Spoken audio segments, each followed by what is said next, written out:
Hello and welcome to the Consistency Project Podcast. My name is Patrick Cummings. As always, I'm here with E.C. Sinkowski.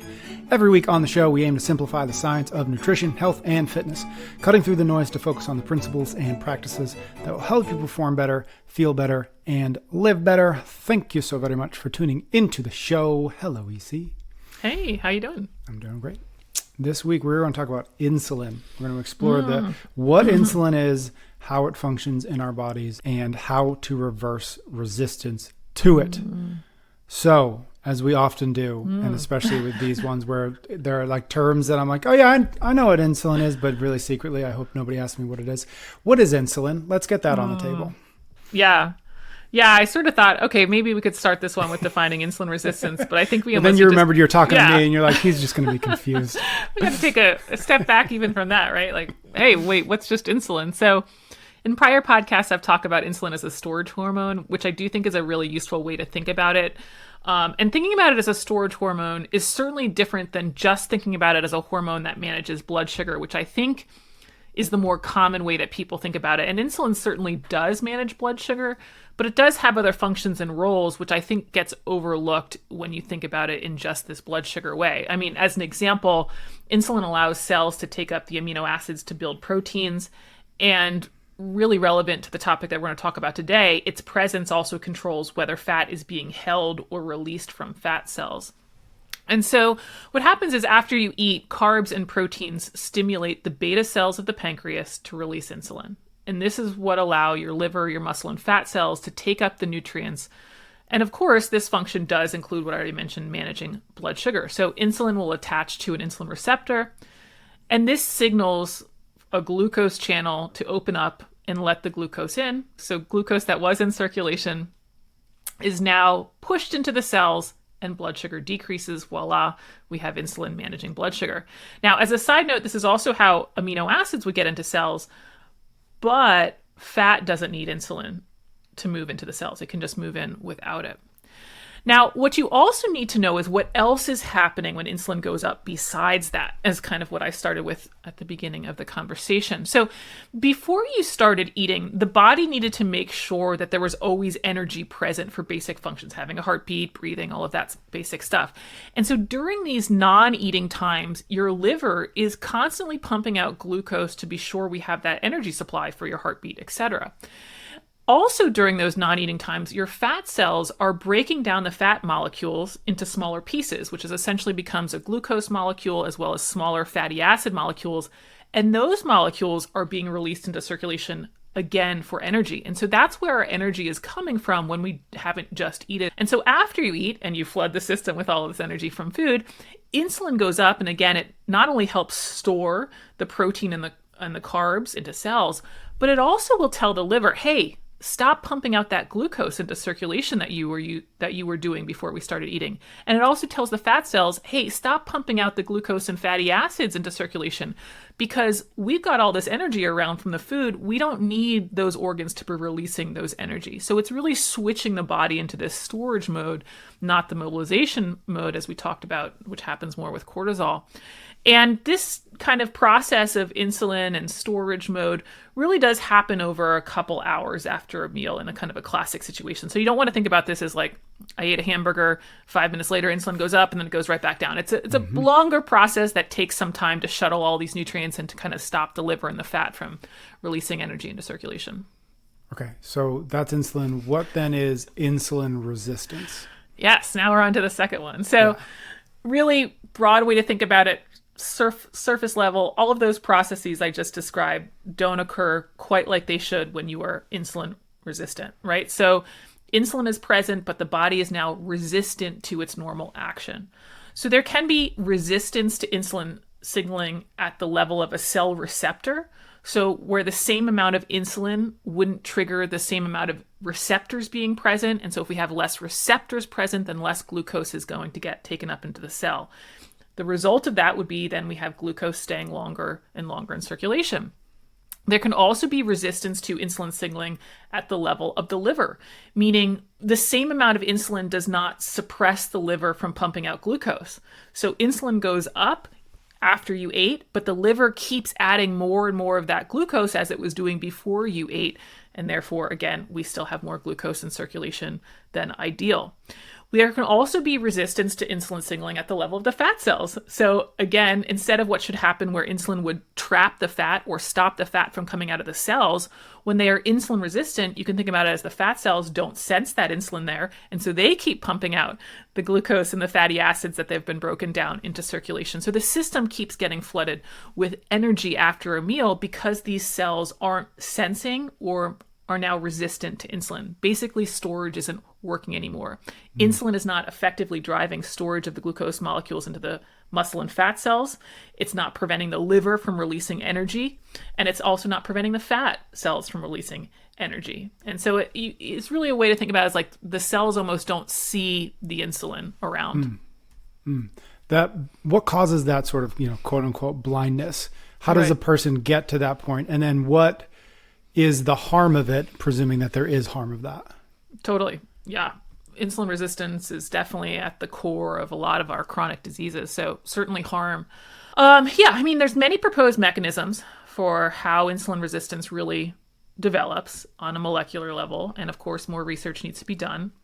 We could also name the podcast More Research Needs to Be Done. We have a few good ones. We have dose, gaining muscle, gain muscle, fat. lose fat. Yep. And now more research needs to be done. Right? And yeah, we try to keep these 20-ish, 25 minutes or so. So we're staying kind of high level here. Mm-hmm. Why does this happen? I think a great way to think about it, there's too much energy in the system. And when I say energy, I just mean calories. And then for all intents and purposes, no one's eating too many calories from protein. So when I say there's too much energy, aka calories in the system, it's too much energy or calories from carbs and fat in the system. Insulin cannot act as it should because there's excess carb and fat molecules that, here's the science term, that are really just mucking up the process. I like it. And I want to make sure that people understand that when I say there's too much energy in the system, it's not, again, this happens over Thanksgiving holiday. It's not the 4 days, oh gosh, I ate too much. Mm-hmm. It's when we have too much energy in the system continuously across weeks, but really months and years that this develops. And in terms of resistance, again, at the receptor level, what we find is that these receptors are down-regulated over time, meaning less receptors exist. And the insulin receptors are constantly being remade and broken down such that when insulin is high all the time, again, from extra energy being present, it's basically like the body cannot keep pace with the demand.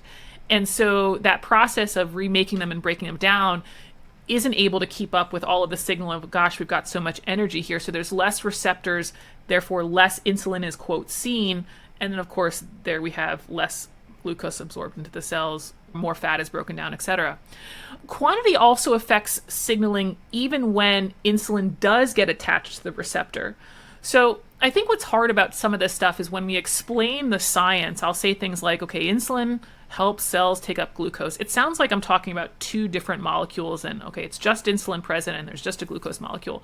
When in reality, for that process to occur, it's a complicated series of chemical reactions with like tens of chemical reactions that occur between the insulin molecule hitting the receptor, then allowing the glucose channel to open. And there's a bunch of different steps along the way for this molecule to change its composition slightly, and then it changes its composition slightly again, and on it goes. Such that the point being, with so many steps between the insulin hitting the receptor and the glucose channel opening, there's many places for it to go wrong. There's many different ways for other molecules to interfere with that chain reaction occurring correctly. And some of what can interfere with that chain reaction occurring correctly is the fact that there can be too much fat in the cells. So if you have too much fat around, from again, too much extra quantity, that simply can be, you can think about it, in the way of this nice domino effect from happening as it should. And then also extra energy can affect how much insulin is produced. So I mentioned that the beta cells of the pancreas are the ones that produce insulin. They can be damaged themselves by being consistently exposed to a high level of fat. So this is called lipotoxicity, toxicity due to the fat present. And so basically, if those cells get damaged, less insulin will be produced. So there's so many steps in this process where the extra energy becomes problematic. It starts to down-regulate the receptors, so there's less receptors to even see the insulin, if you will. It can start to interfere with the cascade between when the insulin hits the receptor and when the glucose channel opens. And it can also even start affecting the cells that would produce insulin. And so ultimately you asked, what's the real problem with this? And I mentioned that it's linked to all of our kind of chronic diseases. The problem is we have to think about this again in this extra energy context. Where is all this extra energy going? So, if we have all this extra energy, a lot of the carbs, like I said, glucose might stay in circulation. Voila, that's type 2 diabetes, categorized by high fasting blood sugar. And the problem with that is high fasting blood sugar can damage cell walls. It can lead to damaged blood vessels. And there we go. We have cardiovascular disease problem. And then in terms of diabetes, we can have neuropathy, the kind of the lack of feeling, and even can lead to infections and amputations because of that. Another thing that we see, an outcome of this extra energy and insulin resistance, is non-alcoholic fatty liver disease. All those fatty acids that are not kept locked in the fat cells, they flow to the liver, they're stored as fat, or they're put on cholesterol molecules. And so then we get into back relating to cardiovascular disease with high cholesterol, or affecting the liver function by having too much fat present. So that's really kind of the harm of it, is we have all this extra energy present, and now it's going to start, again, scientific term, mucking up the process. Too much in the blood sugar, too much in the liver, now creating too much cholesterol, and it can go in many different directions. I do just want to point out, to kind of wrap up this section here, we have to remember that when I say that there's too much extra energy present, that's how it plays out most of the time in our modern food environment, particularly. But there are also genetic influences here. So, genetics can make somebody 5'6", they can make some people 6'2". That also means that genetics play out in, some people have more beta cells than others. Some people have just higher insulin production than others.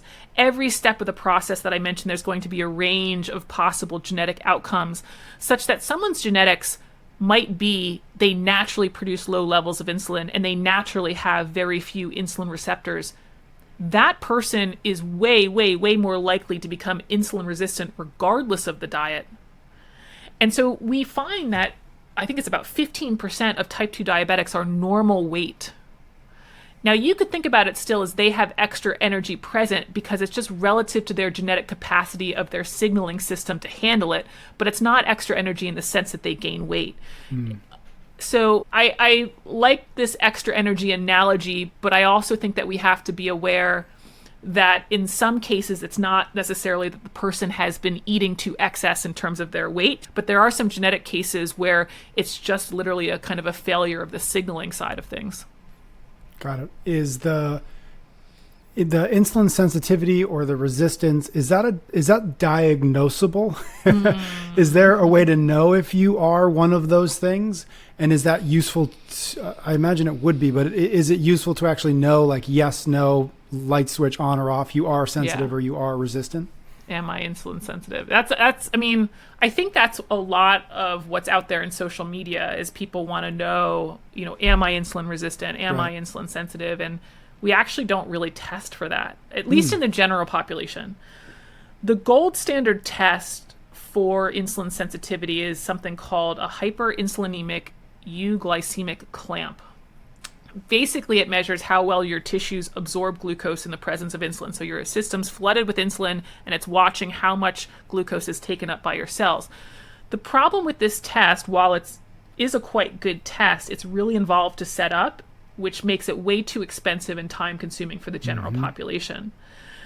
There have been suggestions out there, okay, well, instead of this clamp technique, why don't we use something like fasting insulin, where you fast overnight and then we look at what your insulin levels are in the morning, just like you would get fasting glucose.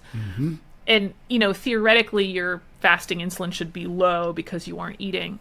But the problem with this test is we really haven't established what the normal ranges should be. And it's questionable if this test is really useful, because we don't want to know that insulin is low when you're not eating. We want to know if insulin is effective when you have eaten, right? We want to know how that system is playing out when you have all this energy present. Is it directing stuff into cells? Is it stopping energy from coming out of the liver and the fat cells? So it hasn't really proven to be a very good test for kind of the outcome that we want. And so I think the idea is great. Insulin resistance certainly precedes the other downstream negative health outcomes. Like you're going to be insulin resistant before you have type 2 diabetes. You're going to be insulin resistant before you have cardiovascular disease. We just don't really have a great way to measure insulin resistance specifically. But here's the good news. That was the bad news. The good news is we do have other markers to tell us that the system isn't going well and to tell us that we're trending towards those health outcomes. And those markers don't change that quickly, such that if we are able to right the ship with diet and exercise, as we can in many cases, we can do that before we arrive at type 2 diabetes. We can do that before we arrive at cardiovascular disease. And fasting glucose is a great example. We've talked about it a bunch, but normal fasting glucose is when it's less than 100 for the US units. And if you are insulin resistant, it's going to be over 100. And once you are over 126 is when you're going to be diagnosed as diabetic. The point is, if you go to get your, annual physical every year and you get these things measured, if one year it's 80 and the next year it's 90 and the next year it's 100, okay, we want to really start looking at diet and lifestyle so we don't keep progressing then into this pre-diabetes and diabetic range, where once you get to the diabetic range, yes, you are going to be insulin resistant for sure. And you can reverse pre-diabetes. So if you're in this kind of 100 to 125 range, you can reverse it. You can get it back down. Once you have type 2 diabetes, it's possible to reverse it, but it's going to be also a little bit less likely that everyone's going to be able to reverse it. There might be too much damage to the system at that time, right? So what I'm trying to show here is that we have this gradual, slow roll in many cases to a state of insulin resistance. It's not like again, Thanksgiving weekend and now I'm insulin resistant. Right. We have plenty of red flags along the way. We could do this with our lipid panel. We could do this with high triglycerides. There's lots of ways to see that we're progressing to, too much energy in the system and to change it that way. And also you could use weight. Weight's not a perfect metric, but I think it's also another way that we can see that we're trending in the wrong direction. Basically, the point is, no, we can't measure insulin resistance perfectly on a general population, but we have lots of red flags that would tell us that we're getting to an insulin resistant state. Do you have a sense for if somebody's out there listening and thinking like, I wonder is it something that a regular blood panel, when you go to your doctor and get blood work done, is that something they're looking for, or is that something that you have to flag and say, hey, the what you just gave us, could we look at those because I'm worried about insulin resistance? Yeah. I mean, if your annual physical does not include fasting blood sugar, I don't know what your doctor is doing. That is going to be step one. Now, sometimes they will or will not do alternate tests like the glycosylated hemoglobin, the HbA1c. Typically that's very common. They typically will also do a lipid panel, which is going to include your cholesterol and triglycerides. But fasting blood sugar is like, that's just has to be done. And so you shouldn't have to ask for that at all. And that's something I've been wanting to do, is do an episode of like kind of the basic panels and kind of what to do, what to look for every year. But certainly that's up there, and that should be standard. Got it. Okay. So I teased when we introed this episode, we wanted to get into the idea of reversing insulin resistance. What does that mean? What would that look like? Is that even possible? Yeah. And reversing insulin resistance is the same thing as becoming more insulin sensitive. So you'll hear those terms a lot again in social media land. If you're becoming less insulin resistant, you're becoming more insulin sensitive. So I just want to make sure that we're talking about kind of two ends of the same continuum here. Starting kind of at the worse end, we do have medications, especially once you're insulin resistant, especially once you've progressed to type 2 diabetes. Metformin is perhaps the most well-known popular medicine for type 2 diabetes. What metformin does is actually stop the production of glucose from the liver. So that source that keeps pumping glucose out, it actually helps prevent that. It also helps prevent absorption of glucose from the GI tract. So you maybe just ate a cookie. It's going to help prevent some of the absorption of that cookie. And that actually is probably why we see a small amount of weight loss when people go on metformin. Now, obviously, if you keep eating cookies, it's not going to stop all of the absorption. But we see often people might lose 5 pounds or so when they go on metformin. And it might be because it helps block some of this glucose even just get into circulation. And it also helps make the receptors on muscle cells more sensitive to insulin, and therefore will help the muscle cells keep pulling in insulin. The other one that I want to mention, because it's quite popular in the market right now, are the GLP-1s. We've talked about semaglutide a bunch as a popular weight loss drug. It was first approved as a diabetes drug, not a weight loss drug. And that's because GLP-1s can increase insulin. And so having more insulin in the system works to a point because it'll help trigger that downward cascade. Just, the cells will see it if there's more there. But what's also nice, again, as we talked about the GLP-1s, it has this effect on appetite. So also it can help people stop bringing in the extra energy by decreasing the appetite. And so therefore can work on insulin resistance from kind of two different angles. Okay, so those are some kind of ways that insulin resistance is managed, potentially even reversed from medication point of view. But outside of a diagnosed condition, how are we going to do this? Diet and exercise. Oh gosh, we're back to a different solution, aren't we? It's called the Consistency Project for a reason. Right, that's true. We had to come back to it, folks. You thought I was going to give you some new hack, but we are back to diet and exercise. Yep. But yeah, if we're talking about it from an excess energy point of view, we can reduce the extra energy by cutting back on diet, and we can also reduce the extra energy by exercise. We're going to stop flooding the system with all of that extra calories, right? What's cool about exercise is that exercise increases the absorption of glucose going into the muscle during exercise without needing insulin. Remember I said insulin has to attach to the receptor, and that whole process allows the glucose channel to open. When you're exercising, that glucose channel will open if insulin is there, not there, the cells are insulin resistant, whatever. And this is one of the reasons why exercise is so powerful for people who are insulin resistant, why it needs to be part of the picture when we're talking about kind of reversing chronic disease. We're actually going to do a podcast soon, I think, on how powerful exercise is independently. But this is why you hear so much about exercise, of course, for things like type 2 diabetes, but even something like PCOS, polycystic ovary syndrome, which we talked about briefly before, that condition is marked by insulin resistance. People don't necessarily have weight to lose, just like in some type 2 diabetics conditions, but they're very insulin resistant. And exercise provides this, you could almost think about it like shortcut or hack for the system to get some of the glucose out of circulation and into cells, because it can kind of go around the whole issue that that insulin needs to be there and working, right? But so yeah, we're kind of back to this answer hack of diet and exercise is our best way to, reduce insulin resistance outside of diagnosable conditions. Take it. I think that's a good spot to wrap this conversation up. Thank you, EC. Thank you, everybody out there, for listening. If you are not subscribed wherever you happen to be listening to this or watching it, please make sure you do so you don't miss a future episode. EC and I will be back next week for a brand new episode of the Consistency Project podcast.